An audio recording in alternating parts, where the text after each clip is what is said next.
Halo semuanya, pada video kali ini saya akan membahas politik hukum pada era reformasi, terutama mengenai hubungan antara konfigurasi politik dan produk hukum yang dihasilkan, serta perbandingan politik hukum pada beberapa presiden di era reformasi.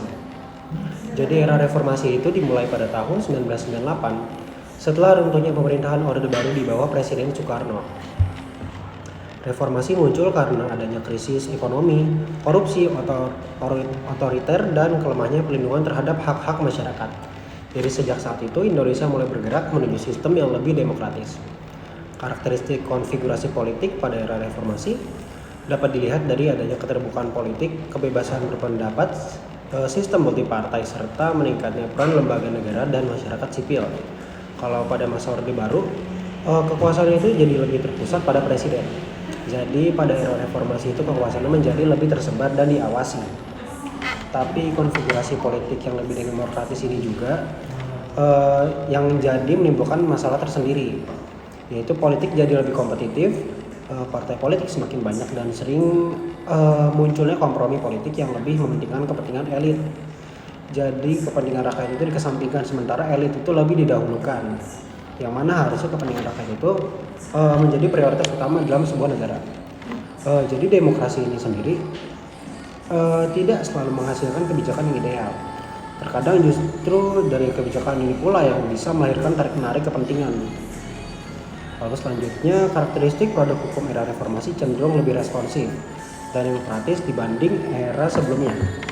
Produk hukum mulai memperhatikan hak asasi manusia, transparansi, kebebasan pers, dan pembatasan kekuasaan pemerintah. Contohnya adalah lahirnya Undang-Undang tentang Hak Asasi Manusia, Undang-Undang Pers, pembentukan Mahkamah Konstitusi, serta Undang-Undang Keterbukaan Informasi Publik. Produk hukum pada era reformasi ini juga menunjukkan adanya upaya untuk memperkuat demokrasi dan negara hukum. Lalu hubungan antara konfigurasi politik ini serta produk hukum ini juga memang sangat berkaitan dan berhubungan. Menurut salah satu buku tentang konfigurasi politik tersendiri, yaitu ini adalah salah satu teori dari karya Mahfud MD. Jadi konfigurasi politik yang demokratis itu biasanya menghasilkan produk hukum yang responsif, sedangkan konfigurasi politik yang otoriter itu cenderung menghasilkan hukum yang konservatif atau represif. Jadi artinya hukum sebenarnya bukan sesuatu yang netral. Jadi hukum sendiri itu sangat dipengaruhi oleh situasi politik dan siapa yang memiliki kekuasaan. Ketika politik lebih terbuka, maka masyarakat memiliki ruang untuk mempengaruhi pembentukan hukum. Tapi ketika kekuasaan selalu dominan, tapi kalau sebuah kekuasaan itu terlalu atau over dominan, hukum itu jadi alat mempertahankan kekuasaan, bukan untuk kepentingan bersama lagi. Kalau dibandingin politik hukum pada beberapa presiden era reformasi itu, mereka memiliki karakter yang berbeda. Contohnya pada masa Presiden B.J. Habibie, fokus politik hukumnya itu adalah transisi menuju demokrasi. Habibie sendiri membuka kebebasan pers, memberikan ruang multipartai, dan melaksanakan pemilu yang lebih demokratis. Walaupun masa pemerintahannya singkat dibanding presiden-presiden lain, tapi B.J. Habibie ini bisa menjadi pintu awal dari sebuah reformasi. Pada masa Presiden Susilo Bambang Yudhoyono atau SBY, politik hukum lebih menekankan stabilitas demokrasi dan pemberantasan korupsi. Pada masa ini KPK memiliki posisi yang kuat dan mendapat dukungan besar dari masyarakat. Namun di sisi lain, masih terdapat kritik terhadap lemahnya penegakan hukum pada kasus tertentu, serta praktik politik kompromi antara para elit. Sedangkan pada masa Presiden Joko Widodo, politik hukum ini lebih berorientasi pada pembangunan dan investasi.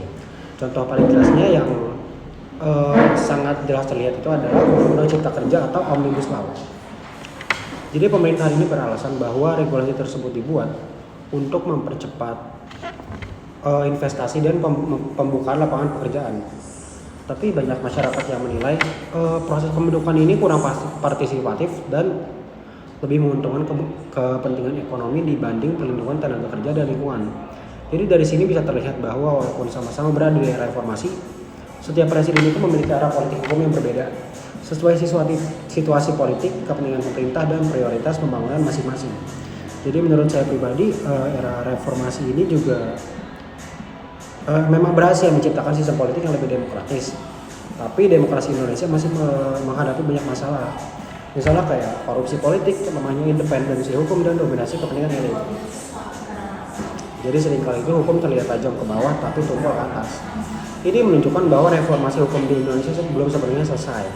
Demokrasi prosedural memang sudah berjalan, tapi keadaan substantif masih menjadi tantangan besar. Kesimpulannya, konfigurasi politik era reformasi yang lebih demokratis telah menghasilkan produk hukum yang lebih terbuka dan responsif. Tapi hukum tetap dipengaruhi oleh kepentingan politik dan kekuasaan.